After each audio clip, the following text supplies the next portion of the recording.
Arkadaşlar kanalıma videoma hoş geldiniz. Arkadaşlar bugün günlerden pazartesi ve ben şu anda evdeyim. Ve saat şu anda 10:55 geçiyor.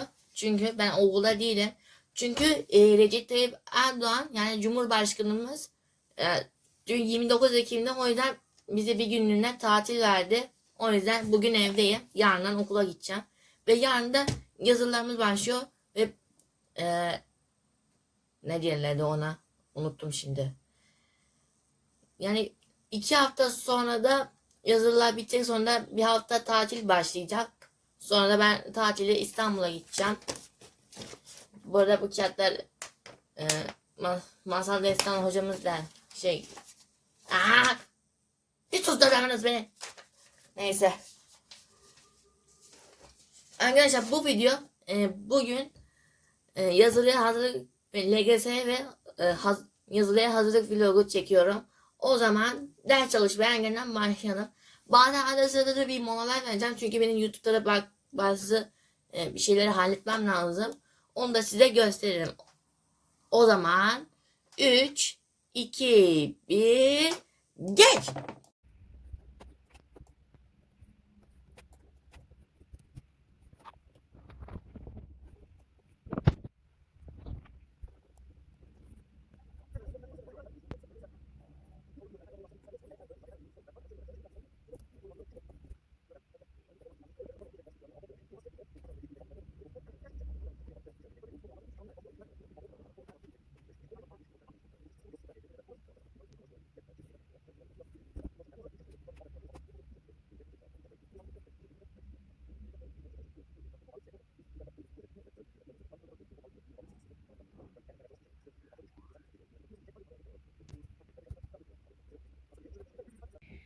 Şimdi yazılı videosunu bitti. Şimdi İngilizceden haftaya 3. üniteye geçeceğiz. O yüzden ünite kelimelerini yazacağım. Konuş.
Bir tane adam vardı. Bir ara bu işe gelmedi. Ben bunu arıyorum açmıyor. Baktım geldi.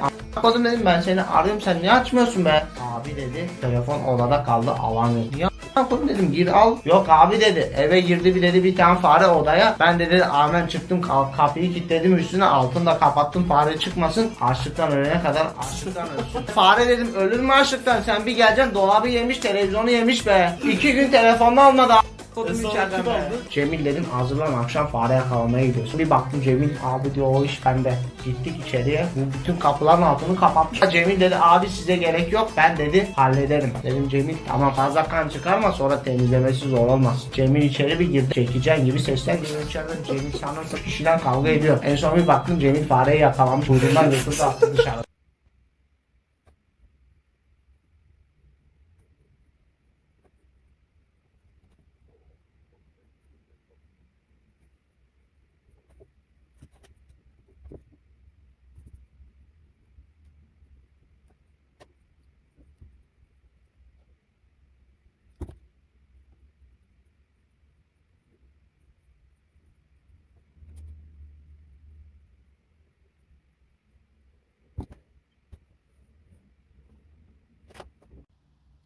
Yazmaktan artık elim yoruldu. Şu an telefonu daha zor tutuyorum. Saat neredeyse 55 oldu. Şimdi de bir YouTube işleri var.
Allah.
kanser olmuş gibi birisi mi?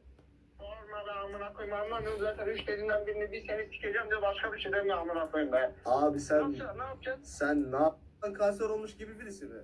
Sorma be amına koyayım, anlamıyorum zaten 3 dediğinden birini bir seni sikeceğim de başka bir şey demiyor amına koyayım be. Abi Ne sen yapacaksın, ne yapacaksın? sen ne yaptın ya? Ne oldu? O adamlar geçen beni aradı. Eee? Ben araştırdım bunları iyice. Abi bu adamlar çok tehlikeliymiş. Nasıl tehlikeli? Ya bu adam Afganistan'ın aşiret lideriymiş. Ananı sikeyim. Abi yani bu adamlar seni de arıyormuş, beni de arıyormuş. Beni aradılar daha demin. Bunlar beni 2 gün önce aradı. Ben şu an Türkiye'de değilim abi. Ananı sikeyim. Yani ne Sen yapacağım? niye gittin? Abi adamlar beni öldürsün mü? Gideceğim tabii. Artık sen başının çaresine Beni bak. öldürecekler şimdi. Vallahi benim yapacak bir şeyim yok Beni abi. arıyorlar her yerde. Bulamazlar ya seni, sen merak etme. Nasıl bulamaz amına koyayım, numaramı bulmuş. Sikecek beni. Gel.